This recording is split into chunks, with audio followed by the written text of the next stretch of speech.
Welcome to AstroEnergy with astrologer angel Shelley Overton.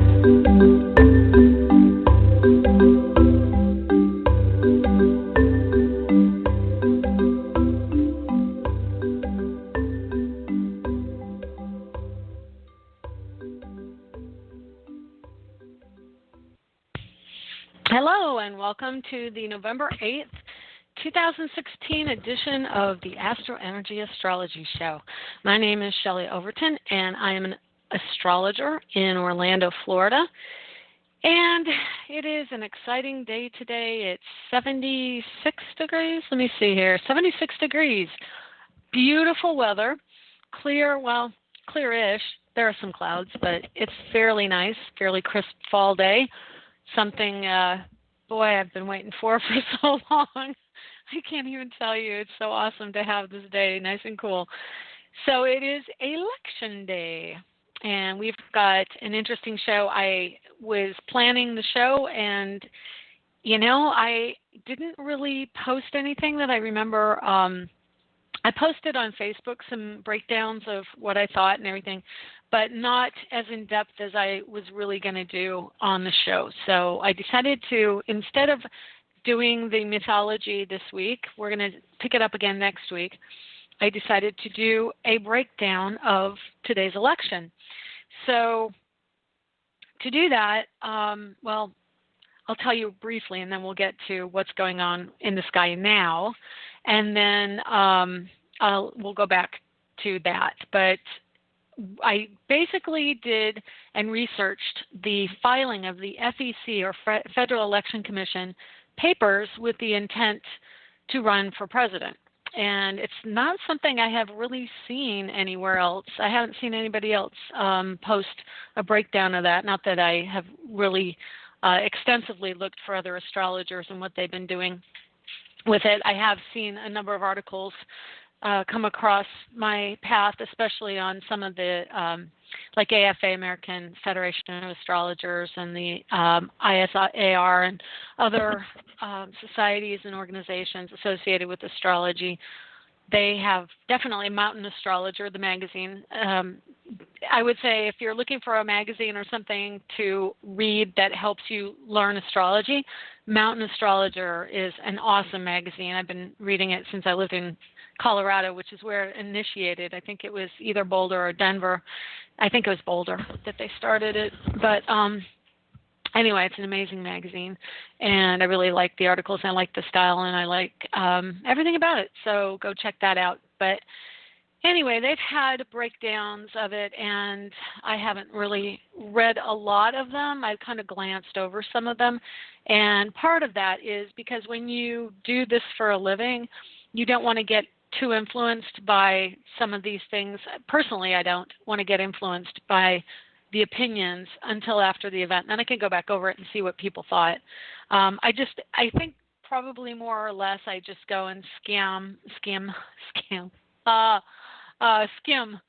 the headlines and see, you know, who believes what, but I don't really get into any depth. So today we're going to take the chart of the filings, we're going to take the closing aspect to the moon, and we're going to take each of the candidates' charts, and probably today's chart as well. So I am going to get the card for today up so I can tell you what's going on in the sky today, and you can have some perspective on it. So actually, and I did it again. I'm so used to just calling it up for where I'm at, but I'm going to do the 0 Aries rising on this chart, and all the houses are equal, so that it makes it much more generic for anybody in any time zone listening. So it's an Aries rising right now. Okay, so we've got Uranus at 21 Aries retrograde, and he is in conjunct to a 16-degree Scorpio moon. He's in conjunct to Mercury at 23 Scorpio, so definitely there are some ego issues coming in and things are hidden. We've got Mercury at 23 Scorpio just past the sun, so he's also, the way Mercury thinks in Scorpio is very emotional and seeking out the truth. And I've kind of sort of distracted this phone. I can't believe it. It's so funny because the phone I put on vibrate. And I'm getting basically a solicitor call because, once you give your phone number out to the wrong people, it goes everywhere. And it was just so insistent. The vibration was like, answer me, answer me. And, yeah, obviously I can't do that because I'm on the air, but it was an 800 number, so I'm like, no. Anyway, sorry, that was a bit distracting. So, yeah, so Scorpio Mercury is about ideas and thought and communication. And in Scorpio, it brings it into the emotional realm. And it's politics. Scorpio rules politics because the ruler of Scorpio is Pluto, and it's around generations of ideas, and it rules the law. And, we'll get to the mythology of Pluto as we go along in our mythology series. But so why does it rule politics? I don't know. Probably something associated with the mythology of Pluto. But it is associated with law and politics. And if I had to guess, definitely the fact that it takes so long, it takes, over a decade to go through a sign, it's going to affect a very large amount of people. Everybody born with Pluto in their chart over that 12 plus years is going to have that energy. So it's a generational aspect. So, we think in broader terms. It also affects large groups of people because of that. And politics tend to be about the good of the whole. So that's one speculation I have about that, why it would be that way. But, yeah, so having Mercury in Scorpio today, it is the sign of the Phoenix. It is the sign of the hidden. It is information that is gleaned from things that we observe and energy that we pick up and receive. So it's not particularly logical if you're going just by facts that are external. It is extremely internal. It is an intuitive integration of information around us. So we have that going on. And also Uranus in conjunct Mercury, and thankfully today Mercury is at 23 Scorpio and Uranus is at 21, which means that Mercury already flew by Uranus, and so there may have been issues around electronics, especially, the voter registration or voting, something up until this point when there was an exacting conjunct, probably earlier this week. And then also looking at the chart, the moon is at 26 Aquarius right now. And so moon in Aquarius can also affect electronics devices. And at late degrees, though, it's a little bit better because the late degrees means there aren't as many interactions going on. Although before he transits, I should probably look at that real quick. Before he transits out of Aquarius, he actually got a semi-square to Mars. And so let's see, let's just go to our ephemeris here and see when Mars gets out on the 10th and Mercury goes out on the 13th. So Mars will actually get out of Aquarius before, no, wait a minute, hang on a minute. I think I was looking at a different planet. The moon is at 26. Yeah, so Mars isn't even going to leave the sign until the 10th. And so the moon will transit and have a semi-square to Mars before she leaves the sign of Aquarius. So that means that there will be kind of a last energy of the structure of things and a move towards having things traditional and secure. That's what Capricorn does, is it creates security around things, organization, labeling, and a definition of things. So we'll have some of that. Even though the moon in Aquarius very much is about the people, it's about the energy of the whole. That is our mood today, at least until moon goes into Capricorn, which right now, you think I would have that information. Unfortunately, I still have not got my ephemeris, and so I don't have the exact time handy. I'm getting it. Hang on a second. I'm going to my handy Farmer's Almanac, which tells me what's going on. Usually I can, is it doing it? Or it might just be the moon phases, which does not tell me which sign it's in. Let me see real quick. I apologize because now you guys have to kind of muddle through this information. And, of course, there's an ad instead of the moon phase. So I don't have that handy. Let's see. Okay. I don't have it here, so let me just go to astro.com. It's like finding workarounds. You know, when my chart is so strongly ruled by Mercury and Uranus because I have Uranus right next to my Mercury in my chart, and I have a Virgo sun, so that's Mercury ruler. I just I'm so affected when Mercury or Aquarius are in negative aspect to anything. And Mercury in conjunct Uranus is very strongly an energy of upset and upheaval around electronics devices, communication. So if you have those, this week, that's a big reason why. Big speak. And of course, because my tongue is also so closely tied into the energy. I'm probably not going to find the information out here in any handy means, short of just forwarding a chart. Oh, and it's 11:11, so make a wish. I'll just give that to you. Let's just see real quick how long before it actually transits in. So I know, I'm just like muddling through this today, aren't I, sadly? Okay, here we go. I think it's going to be closer to tonight. It's going to be probably close. Oh, I think I actually did this. It's just before the end. Yeah, it's just before the polls close. It's around 6 o'clock tonight. The moon goes into Pisces. So, which honestly is just going to make it even more about the emotional qualities. So like right now with moon in Aquarius, it is the energy of thinking and analysis and ideas, but it's also about, humanitarianism and the good of the whole. So the moon being in Aquarius today, I mean, it could be in any of the other signs, but it's in Aquarius, so it definitely has an effect with this election today. Okay, so what else do we have here? We've got a lot of other things going on in the sky today.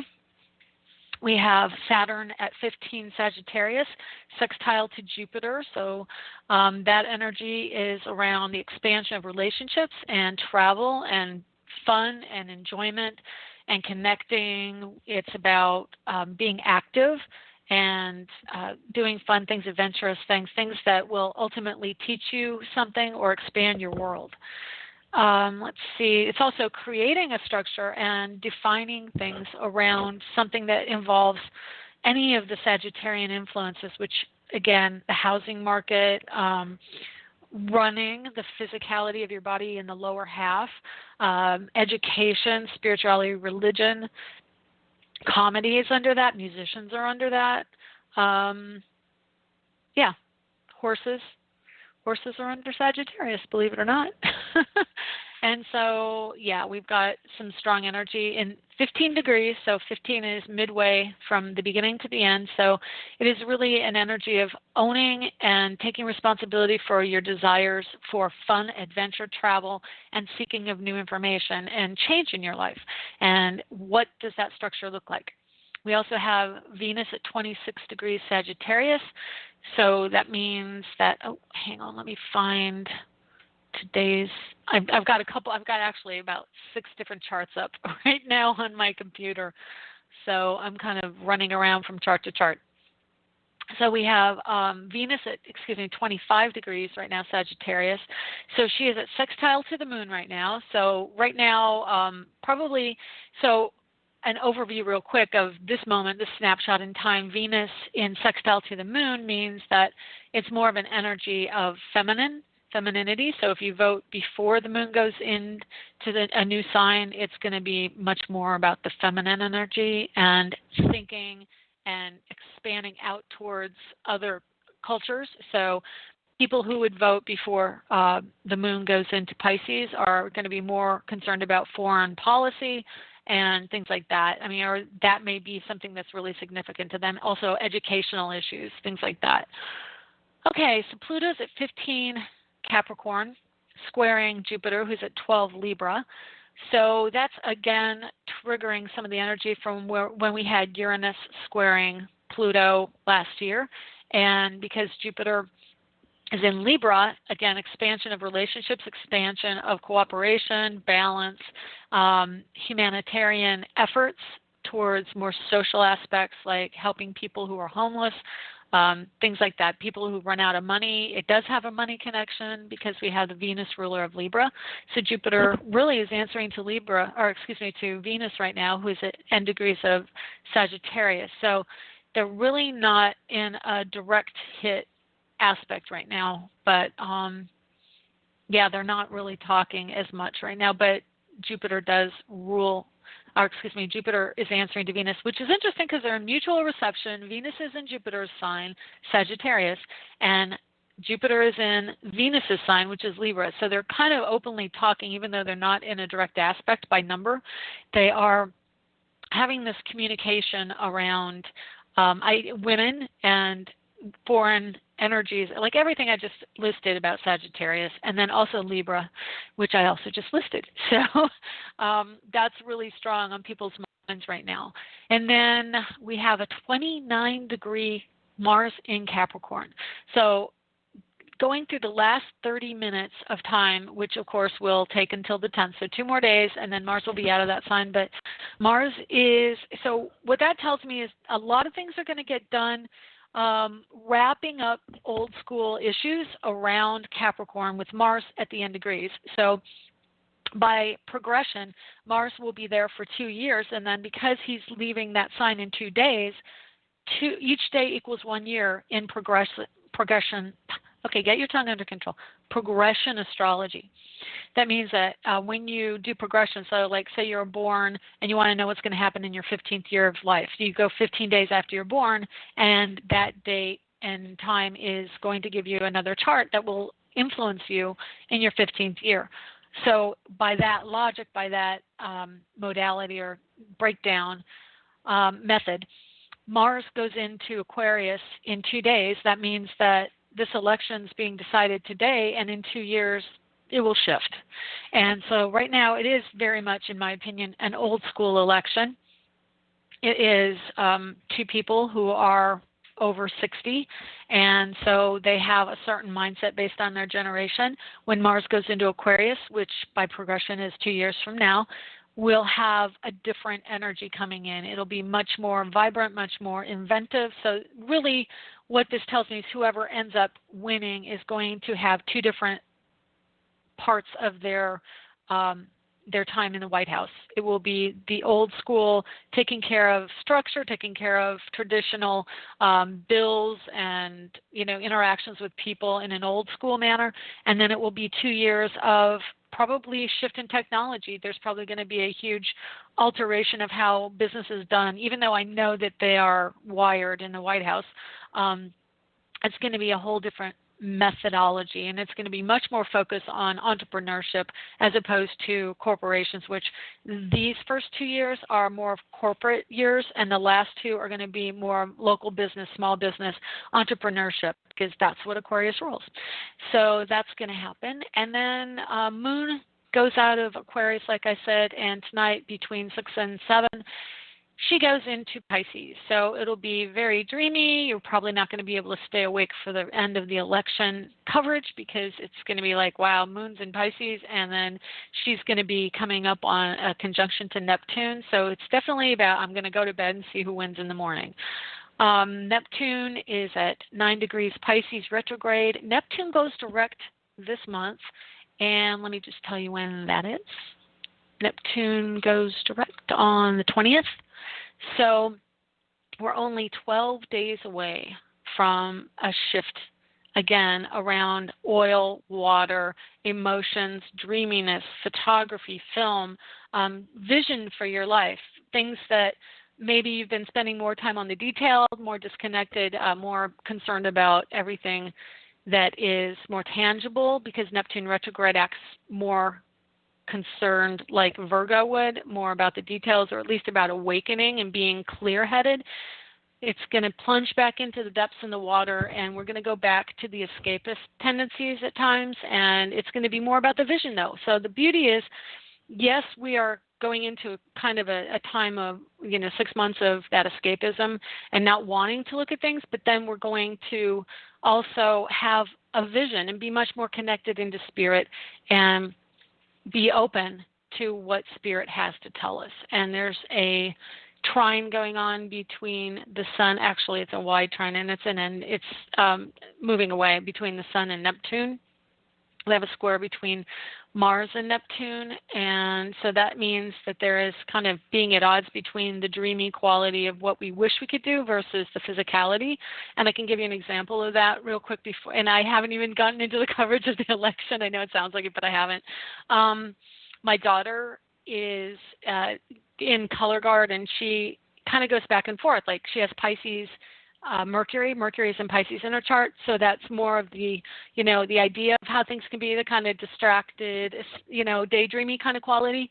And that's the side of her that is probably more wanting to just not really have anything too structured.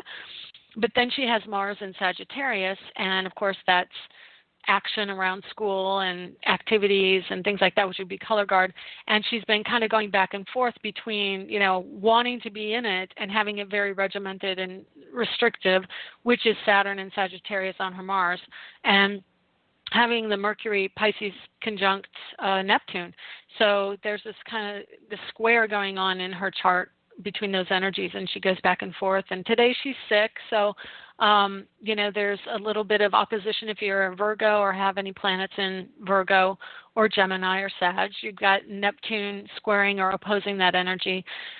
And you also have some Sagittarius stuff going on. So this is the time of year to get sick. So I hope that you please take care of yourself a little bit. And, echinacea is my go-to energy and herb, and I'm telling you, it works wonders, especially if it's joined up with golden seal. It can really knock it out. And my mom has been pushing the Zicam on my daughter, and I'm like, let me look at what's in it. And it turns out it's homeopathic, which is pretty amazing because my parents are very traditional Western medicine based. So you got that. Anyway, I'm going to give the number out if you'd like to call in. We've got a couple callers waiting, and I'm going to get to you probably at the bottom of the hour, but I want to go over this election real quick too through these charts. But the number is 347-994-3365, and you can call in, and I'll give you a reading today because we have some time and we have some openings. But let me see if I can find. I'm looking for all my charts. I've got. Oh, I know they're down here. I'm just chit-chattering because, we've got, you can't see what I'm doing, and I've got to do some behind-the-scenes things. So I'm trying to find all of my charts, and I can't for the life of me figure out what happened to all my Trump charts. He's hiding on me. There he is. Okay. I'll do Trump first, and I'll tell you a little bit about what this is. So each of the candidates filed with the FEC, so the Federal Election Commission, and they give the intent to have a campaign, to run a campaign for president.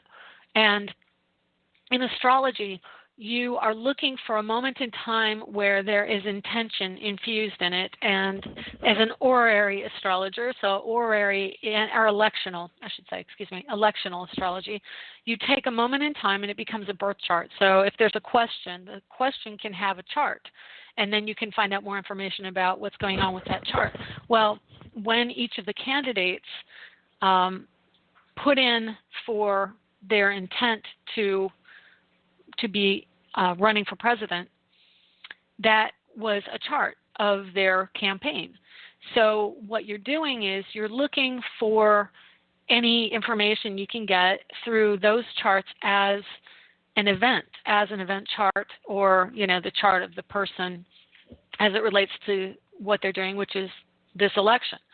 So there are two aspects. There's the initiation, and then there's the culmination, the ending of it. And the ending of it is the closing aspect to the moon. So, and I've got, again, I'm sitting here buying a little time. There it is. Okay, yay. Trying to find all my charts because I thought I had them all ready before, but apparently I did not. So, okay, so we have the opening aspects and the closing aspects. So it kind of gives, like, these are the intentions and the drive. Where's the drive going? So for Donald Trump, his birthday is June 16, 1946 at 10:46 a.m. in Jamaica, New York. He filed on June 22nd, so very short amount of time after his birthday, so the sun was still in his sign. It was 6 days after his birthday he filed. And the papers were stamped at 3:16 p.m. and since I couldn't find where the FEC headquarters are, I just assumed that the Federal Election Commission's in Washington, D.C. If it's in New York City, it's not that far away, so I'm just going to go both charts by Washington, D.C. So it was Monday the 22nd, timestamp 3:16 p.m. in Washington, which he has a 29-degree Leo rising. He has Mars at 29 degrees, and currently with this filing, he has a 20-degree Jupiter in Leo. That means that he touches something psychologically in people, something that's hidden, and this is probably where he gets his strong draw from people from, is having the Venus at 15 Leo conjunct Jupiter at 20 Leo. So while you might watch what he says about women, he's actually got the support of women because Venus is right next to Jupiter at the time he filed. And he also has, at the time he filed, Sun in Cancer at 1 degree, and he's got Mercury in his chart at 12 Cancer, and then Saturn at late degrees Cancer at 24 degrees Cancer, and he's got Venus in 28 Cancer in his natural chart. So he's got 3 planets in Cancer, but he has 2 planets in Gemini and the North Node in Gemini, which in his chart fall into his house of career. Believe it or not, he actually is somewhat of an inventor, and this is an interesting thing. I always watched Donald Trump and got the impression that he was more liberal, and I think probably there are aspects of him that are liberal, and that's always what I assumed he was because just how certain aspects of how he behaves do not align with what I see as the Republican line, which is more conservative. But he has Gemini in his house that is associated with fame, and that's the midheavens, the 10th house. So he's got Uranus up there, which is entrepreneurial. Obviously, he's an entrepreneur. It's also in Gemini, which makes it even more profound and significant. And then he's also got it in Gemini, which is multiplicity, or duality. Gemini's duality, Uranus is multiplicity. So he's got both. So he's someone who needs a lot of stimulation and a lot of different directions. So it's hard for him to stay focused, and I would say he probably has some ADD. So he needs to be like, hey, back over here, because that's the nature of his Gemini in his chart. He's made that into a successful career in certain aspects, and he's got a North Node right between Uranus and Sun. So he is an inventor or somebody who brings an unusual or even, I will say, a progressive side to what he does in business, because it is traditionally a very structured energy, but he has a Taurus 24 degree on his midheaven. So Taurus at 24 on his midheaven means that it's about money, and the final view of it is it's about the money. And then immediately after, it's about money from investments, and that's what Gemini rules, is money from investments, but it's also about entrepreneurship and multiple endeavors. But that energy makes him someone who's on the go, and you can't pin him down easily. And then you have Mars up there in just at 28 degrees Gemini, moving into his house of culmination from the career and also groups of people. And again, Mars in this house is an energy around the people. It is an Aquarius house, so it's about the people. So there's a large quantity of people in this country who are affected by what he does and connect to what he's saying because of the Gemini. Gemini is about communication. So he's really the poster boy for a certain amount of the public who he is absolutely expressing their views. Because Gemini also has a side energy of saying something but not following through with it or not having it necessarily ring true, he's got that energy as well, and it's coming across at 28 degrees. It's almost like his words, they're out there, but and it's really true with this campaign. Nothing gets done. It's like it doesn't matter. I mean, nothing gets done about what he's saying. He can say anything. It really is an aspect of I can say anything and get away with it. They may call me on it, but it isn't going to change it. So, and then he has transit in the filing date of his Sun in this house. So it's about connecting to a family of people. And that really is truly what it is there's a family of people. And he has Mercury in that same house in Cancer in his natal chart, which is talking to that group of people. The end of that, in his chart, he has a 24-degree Cancer Saturn. And that's at 24, and then he has a 4-degree, oh, wait a minute. That's strange. Oh, there it is. Okay. Sorry, it was reversed on my chart. I misread it. He's got a 28-degree Cancer on the cusp of the 12th house, and then he has Venus inside his 12th house, which means there's something hidden in how he perceives women. He doesn't see it in how he perceives women, and he's got Pluto there and he's got Mars there. So whatever planets might fall in your 12th house, there's a blind spot. So Venus and Pluto are both in this house. So Pluto, I think he can see himself as like a ladies' man, and he sees himself in a way different than maybe is necessarily how other people see him.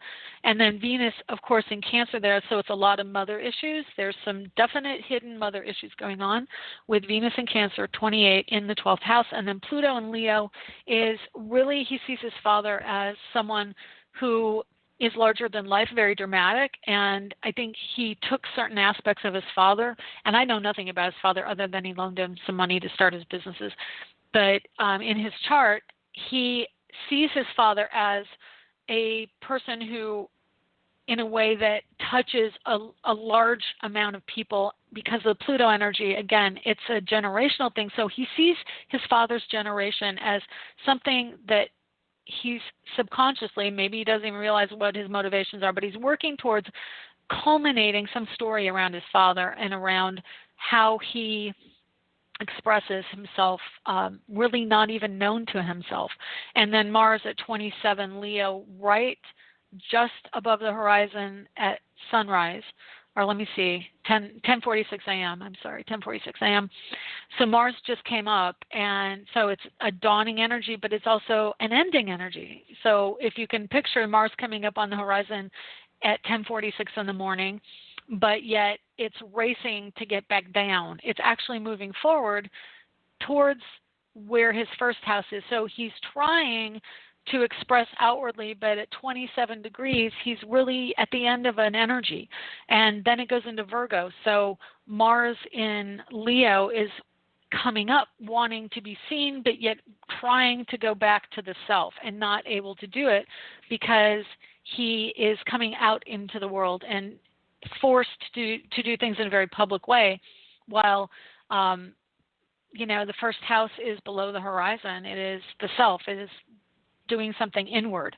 It's an introverted energy in some ways, but he has a Leo on the cusp expressing outward. So he's definitely got the culmination of the Leo energy. He's got all of the Leo energy in his 12th house.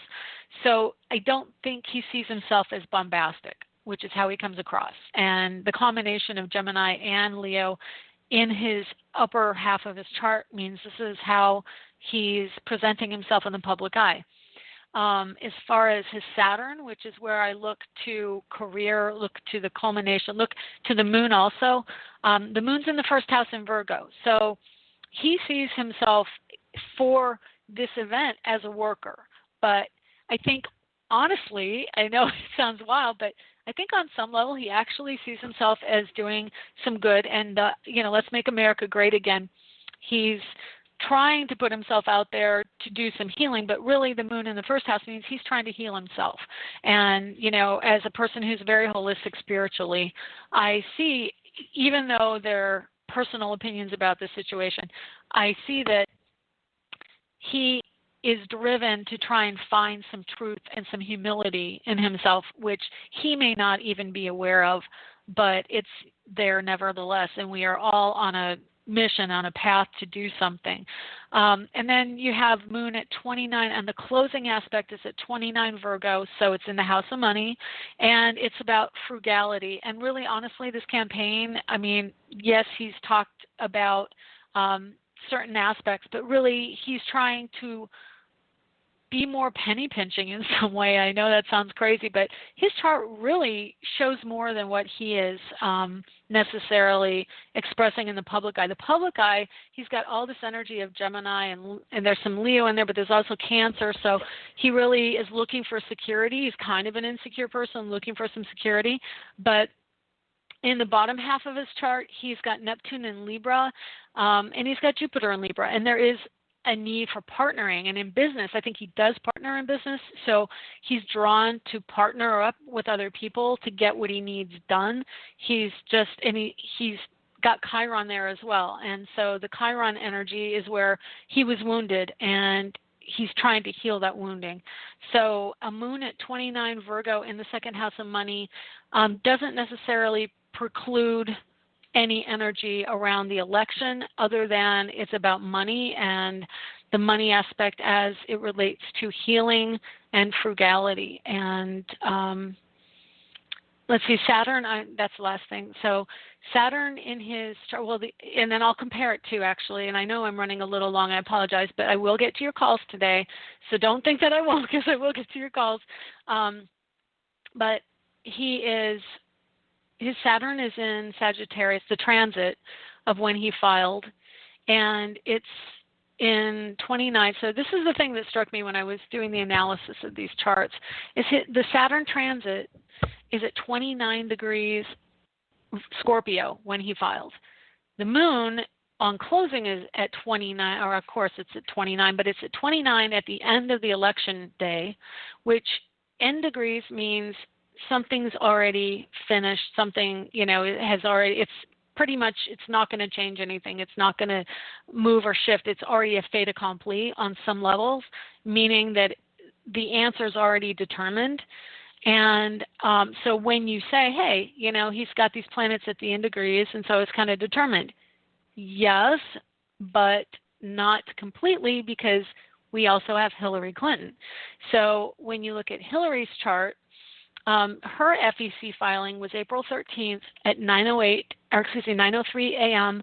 in Washington, and so that was a.m. Eastern Daylight Time, and it was a Monday, and his was a Monday as well. They both filed on a Monday.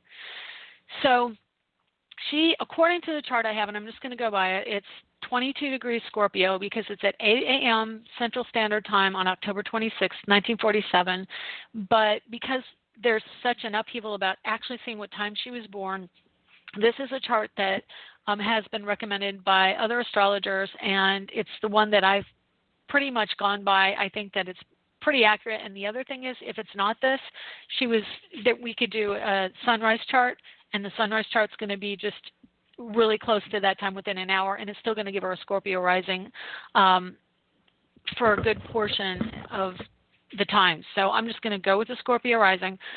And then Saturn, when she filed, falls in her first house. So the interesting thing I found about her chart is that Saturn is on, the day she filed, is on her natal Jupiter at 0 degrees Sagittarius in her first house.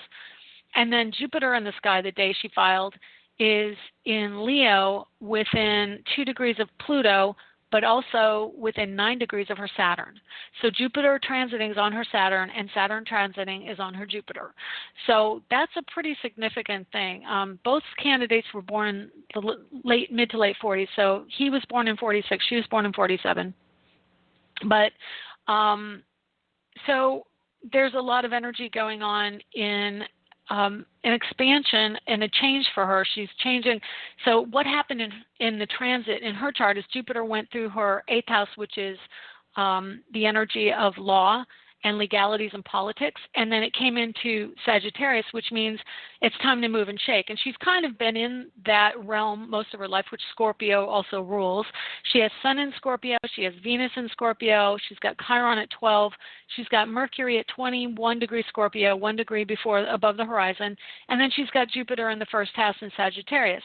So what happens with Sagittarius is, being that it's the house just after Scorpio, it is the culmination of the energy we put into the Scorpio house. So now we're in politics. It's the eighth house. What happens when we go into the next house? We culminate. We get the rewards. We get the investment. What is the word? The dividends. from what we've invested in when we had the energy in the 8th house. So Jupiter was in the 8th house for her before the filing, went into Leo, was only 12 degrees into Leo when she filed, and boom, now we've got the conjunction between Jupiter and Mars, Jupiter and Pluto, which rules elections and politics, and we've got the upcoming connection to Saturn.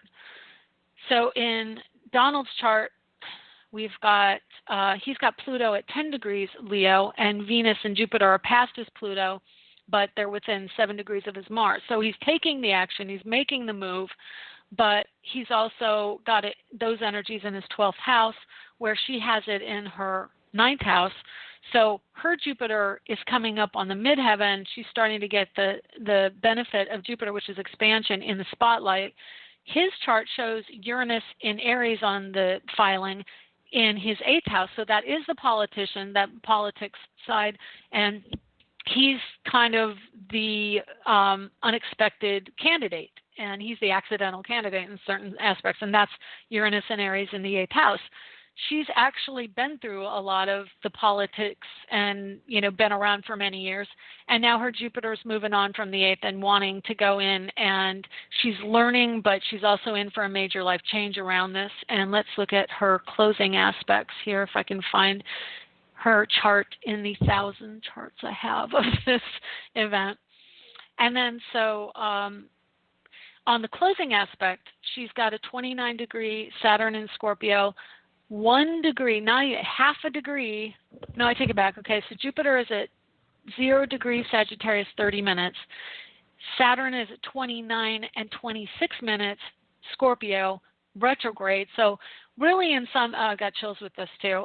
This is what happened earlier in the year.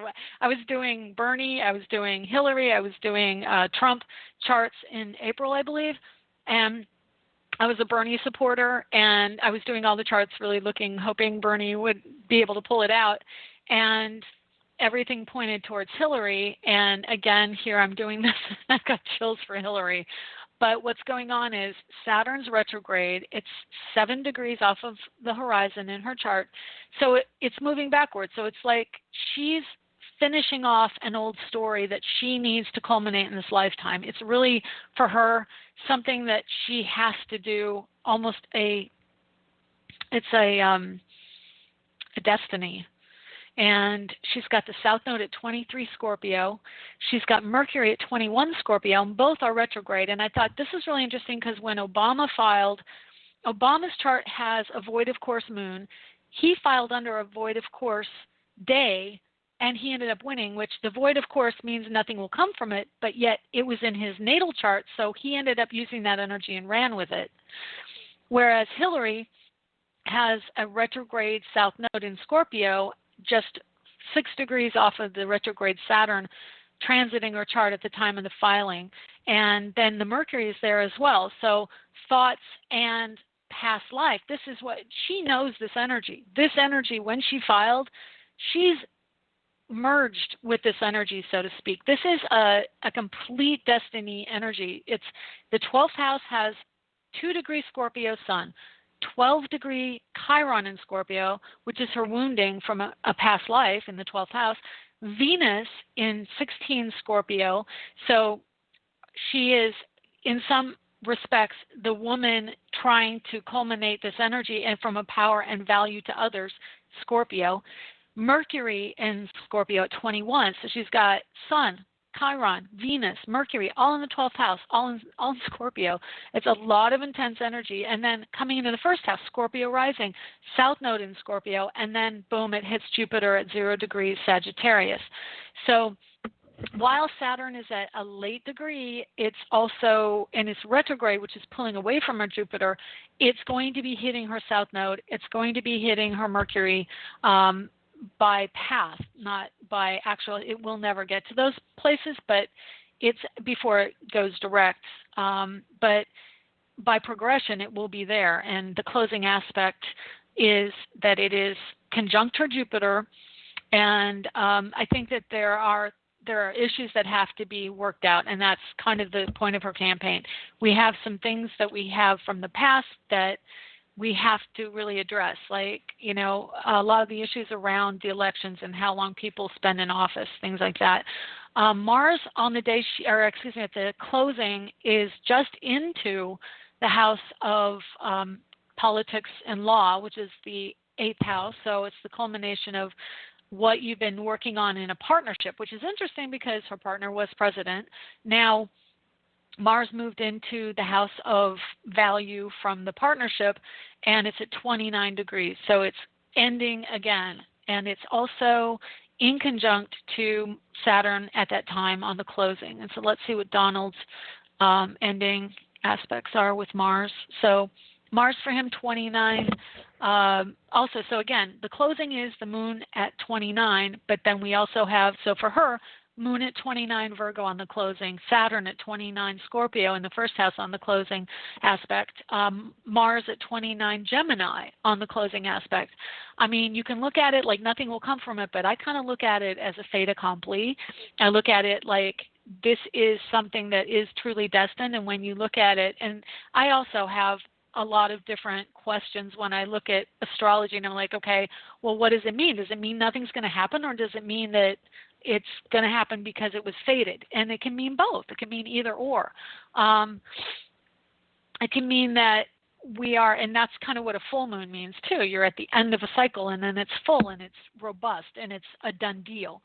So you can look at it that way. But personally, looking at all this energy, I mean, I have my personal opinions about both candidates, but I keep getting chills every time I'm looking at Hillary's chart, which tells me not necessarily that she's going to win, but definitely there is a higher spiritual purpose going on in Hillary Clinton's chart, because I do have my reservations too. So, but I'm just looking, I'm trying to be as impartial in these charts as I can, looking at what's going on. But she's got Venus conjunct Jupiter on her Pluto-Saturn conjunction. He has Venus conjunct Jupiter approaching his Mars, but past his Venus-Pluto conjunction. So it's like he's trying, and he has a lot of the energy there, but it's just not necessarily in the right areas. And the Saturn for him is in the house of Cancer. Now, we do have a Cancer country, and I think, if I'm not mistaken, that Obama had some energy there, but she's got Neptune going on in her house of home and family. She also has Chiron at the closing on her natal moon in Pisces. So this is a big wounding for her. Trump's wounding is more, let me see, that was the Chiron transit, and his Chiron is in Pisces, the Chiron closing on his same degree, 21 Pisces, but it's in his house of marriage and partnership, which tells me that it's probably taking a big hit from this campaign, his marriage, whereas Hillary, she's taking a hit in her home life. And a lot of these, and again, because it's Pisces, we're not seeing this. These are things that are going on behind the scenes. So that being said, I'm just going to tell you that based on the information I've given you through these charts and what I'm looking at, Trump has Mercury in his house of career, which means he's got dual careers or multiple things going on, and he's being seen in the public eye from an intellectual standpoint. Hillary has Moon at 29 Virgo, and just honestly, by virtue of that, I'm telling you, I think they both have some really strong aspects towards what they're doing, but I'm going to go with Hillary's Moon at 29 Virgo in the house of career, and it's kind of a culmination of her. It really is, honestly, the culmination of her career. If she doesn't win this, I think that's probably it for her, because she's really, she's given it her all. She's put herself out there, and this is everything, and then, it's really the final hurrah for her. And then Trump, he's got 29 in the house of other people and organizations, so it's 11th house. So the end degrees of that, the Mars at the end of that, is that there is an intellectual connection and a security energy going on.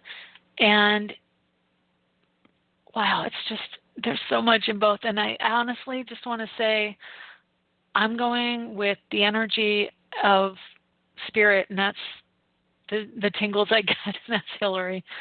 So that's my impression. And I think culminating, all said and done, you need to get out and vote and make your opinion known.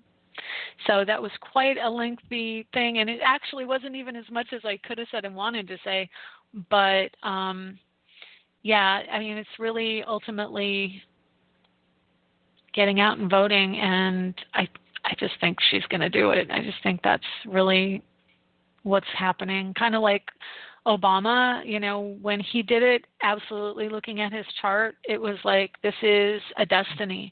And I do believe that they're living out their destinies, and we are part of the actors in their play as well as vice versa. So, all right. That being said, I guess we'll know at the beginning of next week when I have next week's show, but I'm going to take callers. We've got a couple of people who are diehard, and I want to thank you for waiting. But 818, hi, this is Shelley Overton, and you're listening to AstroEnergy. What would you like to know today? Hi, Shelley. Hi. Tell me who it is real quick. I've got a few 818s. It's Diane. Diane. Okay. All right. Wonderful. And you have me? Oh, good. I do. God, that was so interesting. You have no idea how much I'm obsessed with, knowing what you taught us. Because I'm very, thank you. I mean, I'm really following the campaign like I never did before. Yeah. And so, it is interesting, isn't it? I couldn't get enough of it. Yes. Yeah. Yes. It's because just you been have back an and insight forth. that no one else I does. can't do this anymore. I'm just so looking forward to those pharmaceutical ads again. I can't believe I'm saying that. Give me the you're pharmaceutical so cute. ads. Yeah. I can't take the Trumps anymore. Yeah. But well. yeah. Isn't that the truth? Oh boy. Yeah. As far as my own personal, I would love you to see what sticks out that I could benefit from knowing, if that's easy, That's interesting. Benefit from knowing. Well, you're at the end of a cycle around family, and you've been definitely you're also you're at the end and the beginning, interestingly enough. You've got Sun and Mercury and Scorpio going out, and of course you had Scorpio Saturn there a couple of years ago. Jupiter is at 12 Libra, and he's coming again closer and closer to your house of home and family. You have Libra in the house of home and family at 14, so he's only 2 degrees away from it. So pardon me for not keeping up with where you've moved or if you've moved, but are you the one who had the woman who was giving you a hard time about the job, the business? No. In fact, I'm pretty even keel right now with my lifestyle, other than having anyone romantically. Okay, well, that is coming because Jupiter is coming up on your Neptune-Saturn conjunction in home and family, and I find that a lot of times when we have planets transit home and family, it really does trigger someone in our lives because it's like that's the nurturing side of us and where we feel centered. And because you have Neptune right there inside the house of home and family in Libra, which is a Venus sign, Jupiter is in Libra right now, and it's only 2 degrees off of your Neptune. I think you absolutely are destined to meet someone. And again, for you, Jupiter will be approaching your natal Neptune-Saturn conjunction, and they're both at 22. So it's like when you get someone in your life, you get someone in your life. They're like complete. You know what I mean? It's like they're... I do. Yeah, your vision, and I got chills all over when I said that. The Neptune-Saturn, Neptune's your vision for what you want and your greatest desire, and Saturn is how to make that happen. So because those planets are retrograde in your chart, they've been going back towards how do you communicate that information? How do you how do you tell people that your greatest dream is to have that person that you can rely on and that person who can balance you around the home. And you've got Moon at 27 Scorpio. Like your chart is screaming for someone, and at the same time, the opposite side is your chart is screaming for you to be an autonomous individual who makes her life what it needs to be and earns her own living. You've got Venus, Mercury, and Aries with Uranus right on them, entrepreneurship, and in the spotlight. And then you've got Sun, Jupiter, Mars in Taurus, saying, I can make my own money. You know, you pride yourself in making your own money and connecting to people of other cultures, but being able to really make that happen. So you have tremendous amount of balance going on in your chart, and that's really your life purpose, to balance your career with your home life. But Jupiter is expanding your home life and your love life coming up in the next year, and it's coming. And you've got Mars at 29 Capricorn in your marriage partnership house. It's wanting you to do it. Yeah. So do you feel it will be a low? It's definitely not someone from the past. Would you guess that, or you're not able to? There could be, well, I think I would say more there's an element of familiarity. There is a potential for someone from the past with Neptune up in your house of commitment. Neptune is the past, and then you have Jupiter hitting your Neptune. I think that it's an older gentleman. I think it's someone who's probably older than you. There is a potential for someone from the past, but there's also the newness with Mars and Aquarius. You like someone who is forward-thinking, so it could be, if it is someone from the past, they have to be forward-thinking. Otherwise, I don't think you'd be as interested. And you have Uranus and Cancer in the 12th. So for you, it is about having that spark of understanding, and that, you know, they have to be adventurous and mentally adventurous, or you're not going to be interested, and they won't keep your attention. I hear you totally. And just real quick, I bumped into someone yesterday that I really liked, and we would meet at the dog park, but he was married, so I would not do that. And then I bumped into him after 2 years yesterday, and he's divorced. But he, oh my goodness, you know what? And we at the bank, but he didn't ask me for my number, so I thought, okay, no big deal. Maybe he's with someone. Yeah, if it's meant to be, I'm sure you'll run across him again. Oh, I agree. Oh, my gosh. We live in this little city of Calabasas, and we always bump into everybody. So you're I'm in California? Good to go. Yeah, I am. My goodness, I've been here my whole for many years. For really since I'm a young child. Would that change my chart? Do you think? Not that because I grew up here. I have a friend in California. She's not far from me. She's looking for a place in Pasadena, but right now she's in the Valley. But I always do her chart relocated to California. She's actually a twin, and her twin lives in New York, and they're so different. And I'm like, well, the only explanation I have for that, being a twin, is that you live in the other side. You're both on opposite sides of the coast. So I always read her from California. So if you, in the future, like we're at the end of the show, I've got to get my last caller in. But if you call in next time, remind me of that, and we'll do a Calabasas chart for you next time and see what that looks like. Okay? Yeah. Hugs and kisses. You're cool. I love it. Thank you. What a great show today. I couldn't have been happier. You're so sweet. I had a good time. You.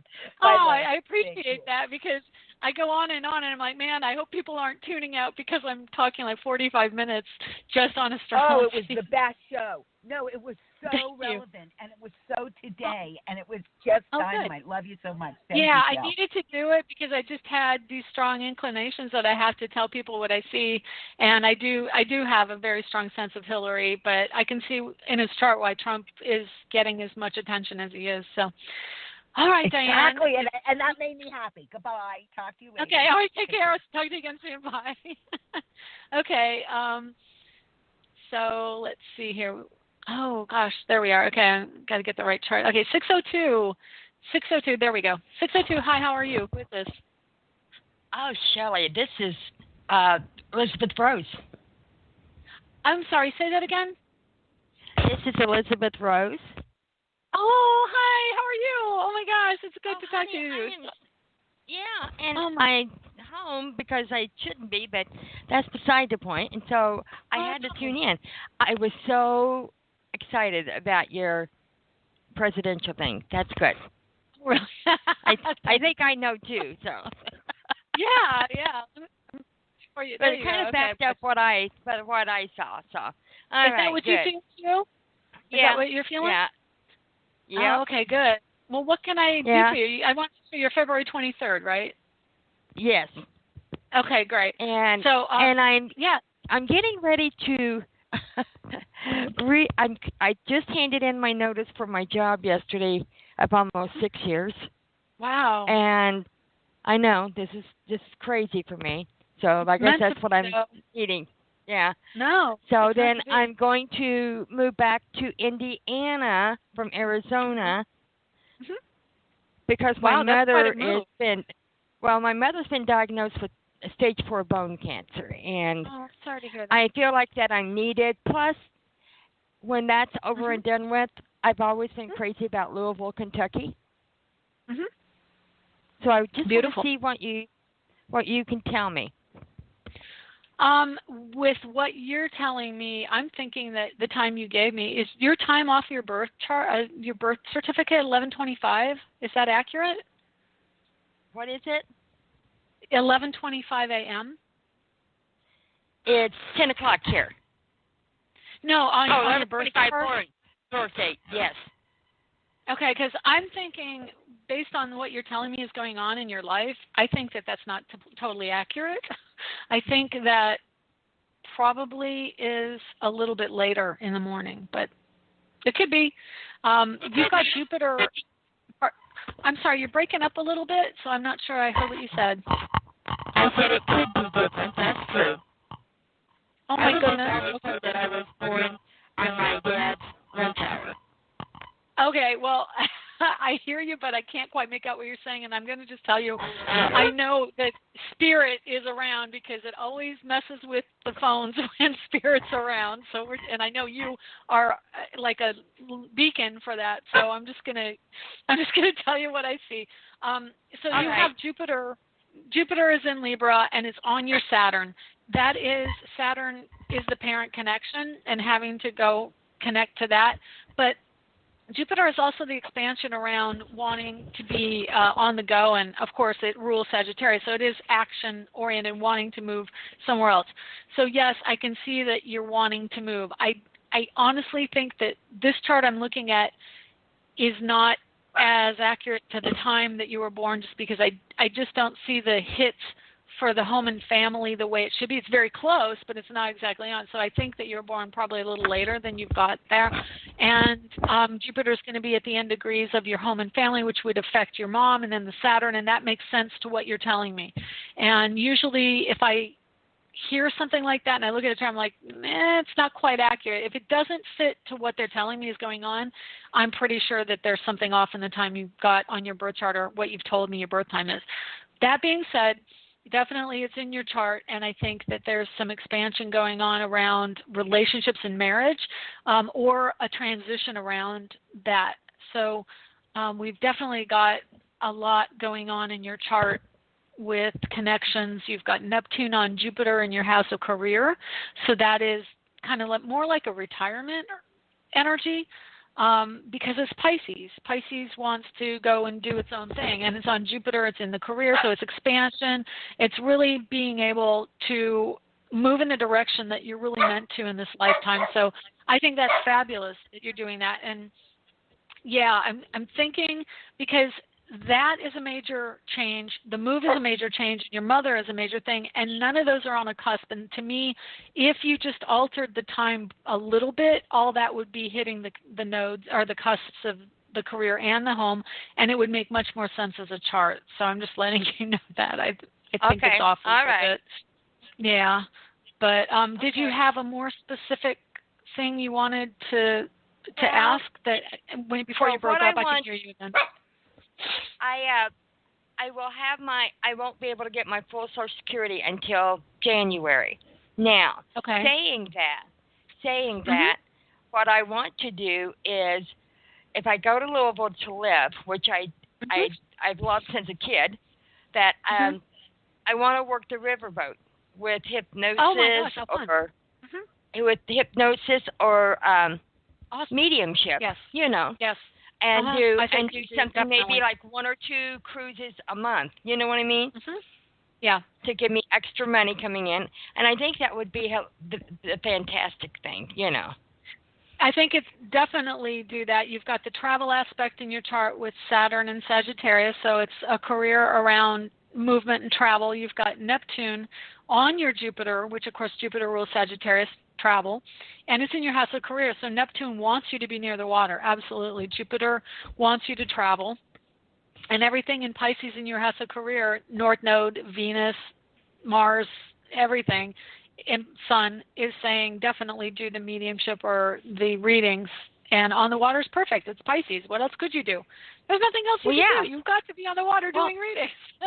Well, I thought it's what I've always wanted to do, and like I said, I love and I do love Louisville. So, we'll see how it goes. But my first thing is, of course, to take care of Mom, and with stage 4, I don't know. They tend to tell me that it's going to be quick.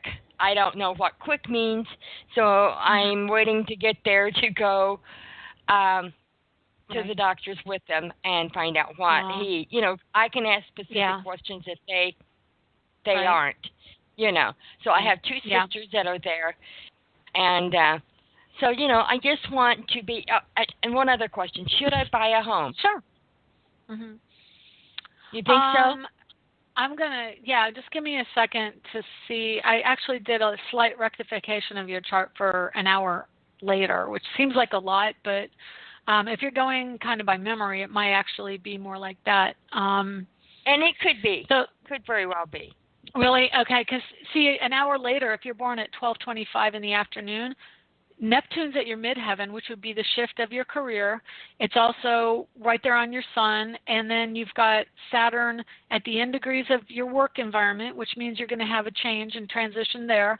And it's also got Jupiter just moving in, it's right there at the end degrees of home and family, which means you're ending a story around Mom, going into a new life. And then, of course, Jupiter, anyway, no matter what's going on, is approaching your Neptune in Libra, which is going to expand your desires and your dream for what you want. There's an expansion around partnership. There's an expansion around possible marriage and love.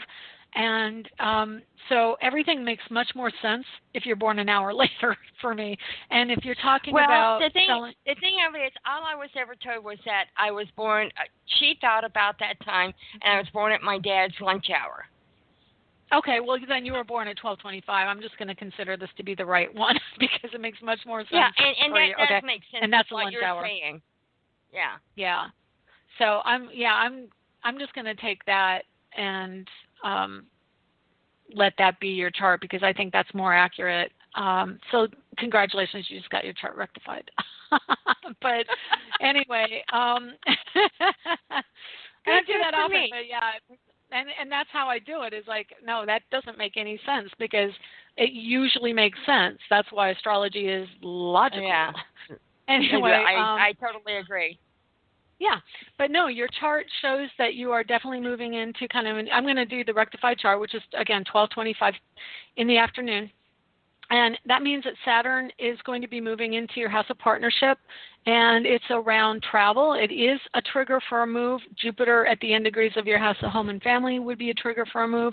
And that, I'm sorry, I went and asked you for your question. You told me, the house, you want to know about the house? Whether I should buy a home, because it would be, I've only got, I'm very limited on my funds for retirement. So I'm thinking that I could probably buy a home and payments would be much cheaper than renting.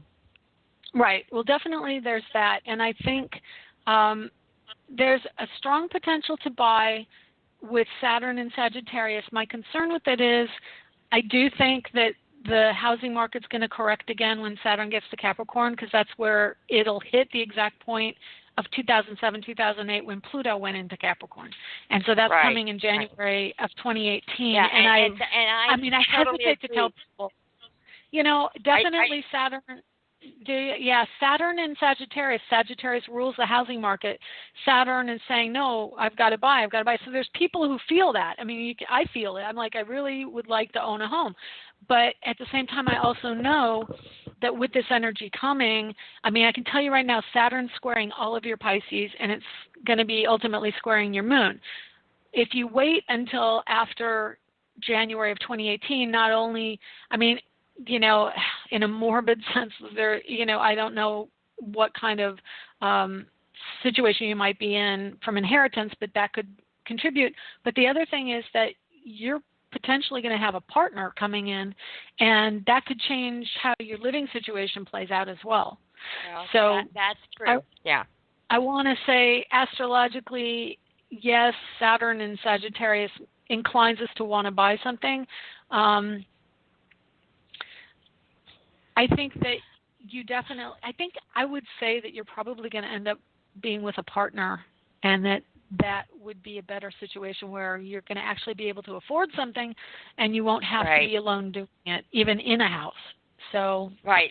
That's Here's my other thing, and I have felt, and I don't know you. I'm glad that you mentioned that. I kind of feel like that the recession of 2007 and 8 is coming back. We're going to be hit again. You feel that too? Yeah, I think so. And then I also, honestly, that's that's why I'm asking about, and astrological. It's very real. Well, you know what I mean? It's logical. Yeah, absolutely. I'm going to tell you this, and it's recorded for people who listen archive because I ran out of time on my 1 hour. Oh, but sorry. I can tell you that the fact that what I saw in the chart for the election is that there's going to be 2 years of the Capricorn energy. So what that says is the 2 years will be the Capricorn, which is more restriction and frugality, which is a Capricorn thing. And whoever comes into office, it's going to be a hard 2 years.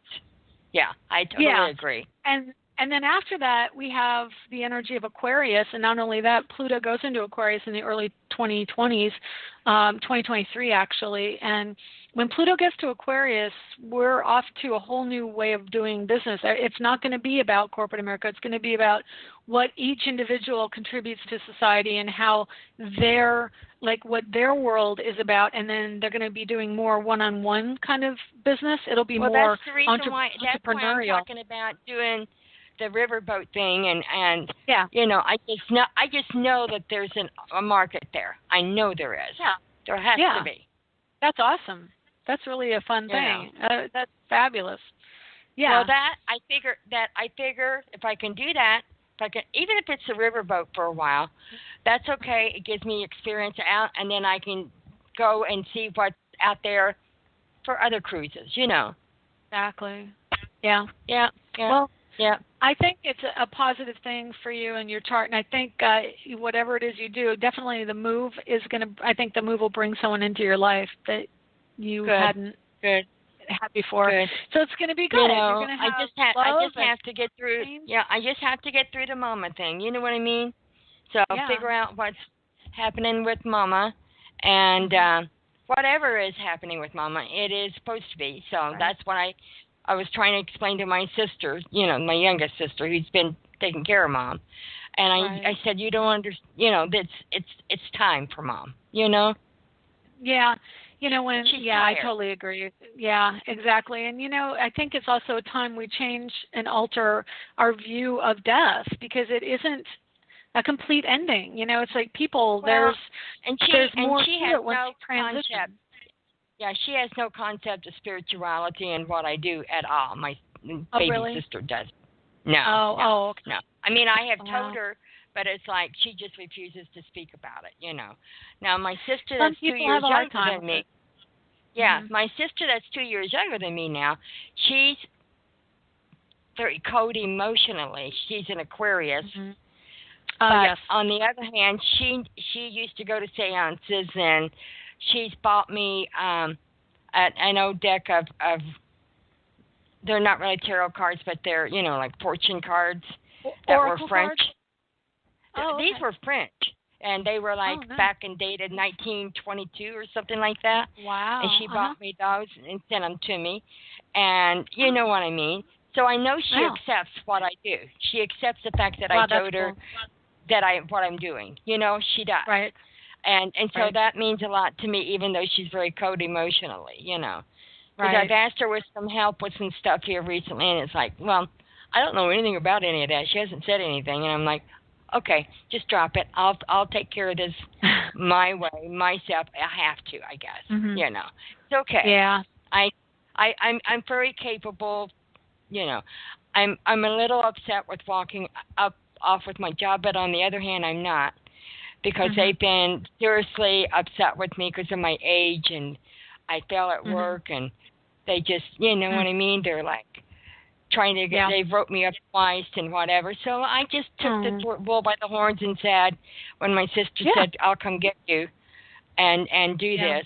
So I took the bull by the horns and just put in my notice.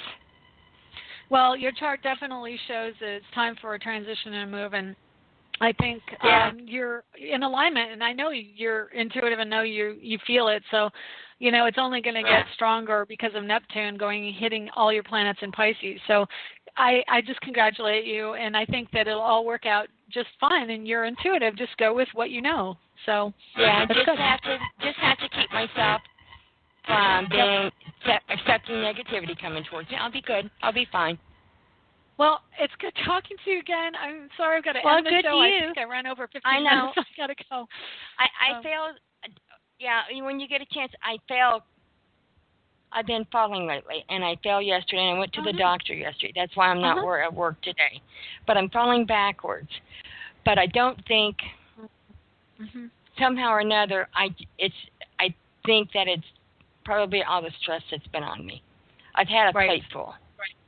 Yeah. So I think that's got a lot to do with things. You know what I'm saying? So I do. I'm not accepting that as being a sickness. You know what I mean?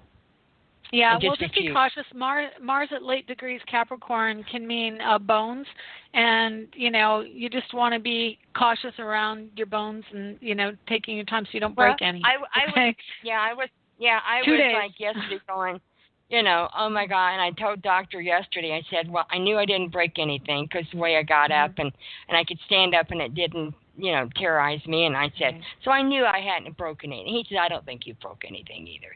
So I said, we're good for that. I just have to get everything straightened out, and when we get moving and things are changing and things are new, I'll be okay. They are. You know? Yep, it's coming up quick, fine. So just a couple days, Mars will be in Aquarius, and we all new energy. She's going to be here the 18th to come get me. Well, and I'm like, I haven't got anything packed. Well, I've got to go, but I love talking to you. Right, thank you for calling. We'll keep in touch online, okay? Bye, Emmy. Take care. Bye, honey. And that's our show today. A little long, but thanks for listening. See you next week. We'll be talking, I think it's Venus next week. Yay.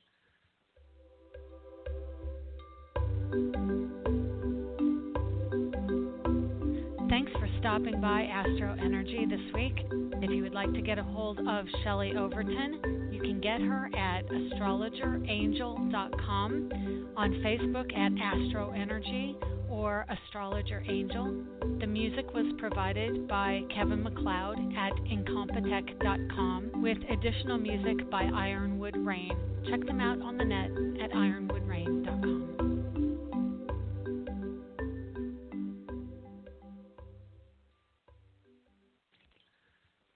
When you don't go to Geico.com,